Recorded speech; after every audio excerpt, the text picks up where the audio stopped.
Hammaga salom, aziz do'stlar. Ushbu videoda biz esa indikatori yordamida mening eng sevimli strategiyam yordamida $1 dan $1000 borishga harakat qilamiz.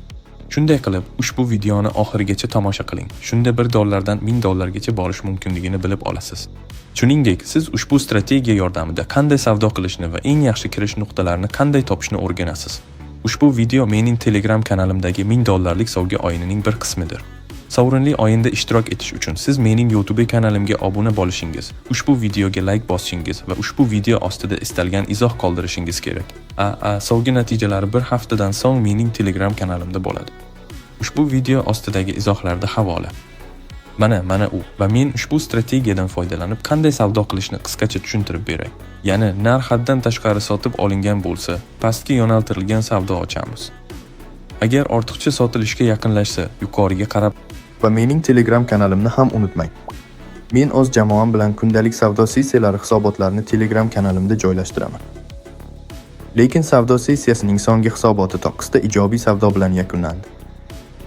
Aytgancha, men va jamoa VIP kanalida ish kunlari kuniga 2 marta va dam olish kunlari kuniga 1 marta savdo qilamiz.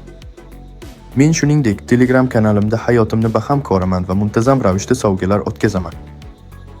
Va mana oxirgi qur'a tashlash haqidagi hisobot. Mana g'olib $1000 oldi.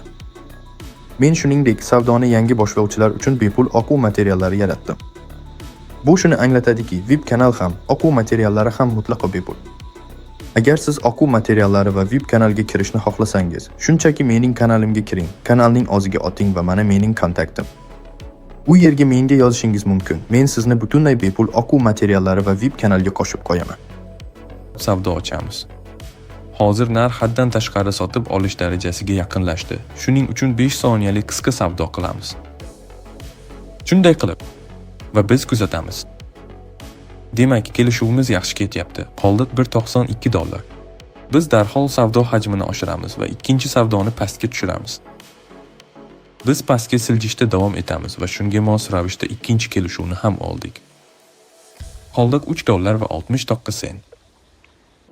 Biz tranzaksiya miqdorini $3 va 69 sentga o'rnatdik va harakatimiz pastga qarab davom etayotganini ko'rmoqdamiz. Menimcha harakat mediangacha, yana o'rtasiga qadar davom etadi.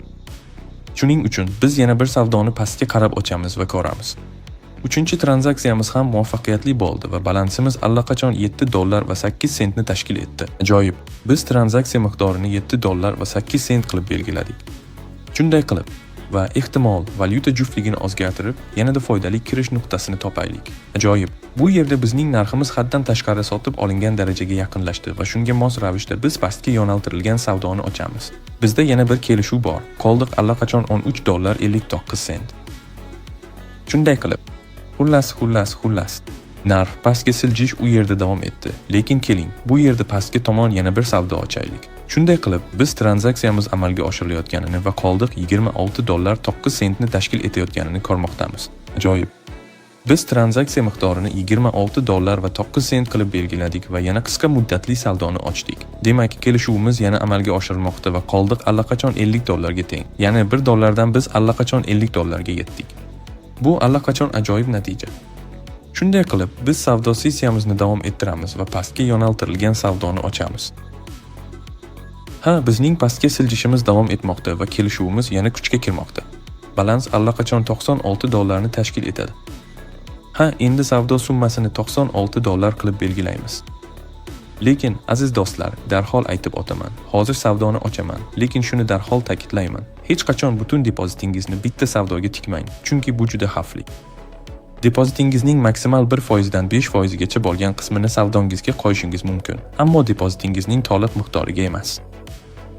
Shunday qilib, biz narxning haddan tashqari sotib olingan holatga qaytayotganini ko'rmoqdamiz. Shuning uchun biz yana bir $124 ga qisqa pozitsiya ochdik va qoldiq endi. $354 ga teng.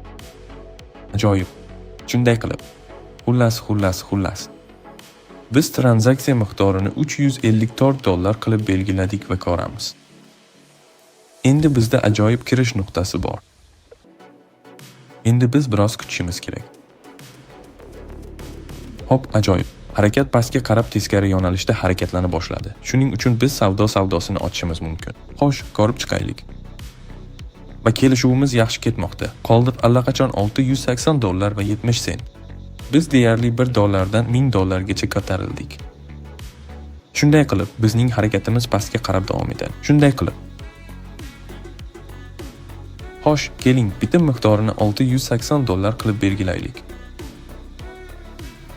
Hop, mayli, 70 sent qo'yaylik. Xullas.